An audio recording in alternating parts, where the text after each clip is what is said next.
Bonjour tout le monde! Cette semaine, j'avais envie de vous inviter à réfléchir un peu, dans le fond, au comportement des fois qu'on va avoir quand on a peur de perdre des personnes autour de nous. En fait, quand on a peur que certaines personnes s'éloignent parce qu'on est attaché à elles. Ce qu'on a tendance à faire, parfois, c'est dans le fond de modifier notre comportement pour essayer de leur plaire, hein? Faire ce qu'on pense que ces personnes-là s'attendent de nous. Et peut-être que ça peut fonctionner, mais qui nous dit que ce qu'on présume que la personne veut de nous, c'est exactement ça? Et qui aussi, dans le fond, pas qui, mais je veux dire, essayer de percevoir à quel point ça peut devenir lourd parce que dans le fond, il n'y a pas juste une personne hein, qu'on apprécie dans notre entourage, il y en a plusieurs. Mais si chacune de ces personnes-là n'est pas exactement la même et c'est pas exactement la même chose qui lui plaît énormément, mais c'est comme si à chaque fois je suis avec une personne, mais je me module mon comportement de cette façon-là. Avec l'autre personne, je module mon comportement de cette façon-là. Avec l'autre personne, de cette façon-là. C'est comme si on était toujours en train de jouer un jeu, un petit peu de jouer à la comédie pour essayer de charmer la personne et de la garder proche de nous. Mais ça devient très lourd, très rapidement. Et ça nous garde toujours dans une espèce d'anxiété, de crainte, de ne pas bien réussir, hein, de ne pas avoir fait une bonne performance, puis de perdre la personne de toute façon.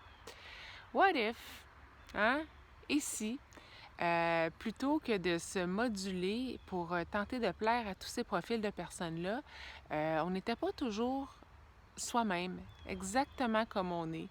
Puis avec la réflexion que, ben dans le fond, les personnes qui nous apprécient tels qu'on est, hein, avec nos qualités, avec nos traits de caractère, mais aussi avec nos petits défauts qui en sont peut-être pas des si importants pour eux, ben dans le fond, qui vont nous apprécier de cette façon-là, en réaliser qu'à la longue, les personnes qui vont s'approcher, qui vont graviter autour de nous, puis qui vont coller à nous, c'est des personnes qui nous aiment avec cette authenticité-là et que pour nous, dans le fond, ça devient un point où, en fait, c'est pas difficile, c'est naturel parce qu'on est qui on est. Est-ce que c'est pas génial, ce genre de situation-là? Puis oui, en fait, oui, c'est génial. Puis oui, il y a un risque que le jour où on se met à être vraiment nous et qu'on se dévoile tel qu'on est, certaines personnes qui sont proches s'éloignent, prennent un pas de recul parce qu'ils font, bon, ben finalement, je pensais pas que tu étais comme ça. Mais est-ce que c'est vraiment grave? Ou est-ce que ça vaut la peine de retrouver la légèreté puis d'être qui on est, puis graduellement de se refaire un nouveau cercle d'amis qui nous correspond plus et avec qui on va vraiment se permettre de briller comme on est capable de briller.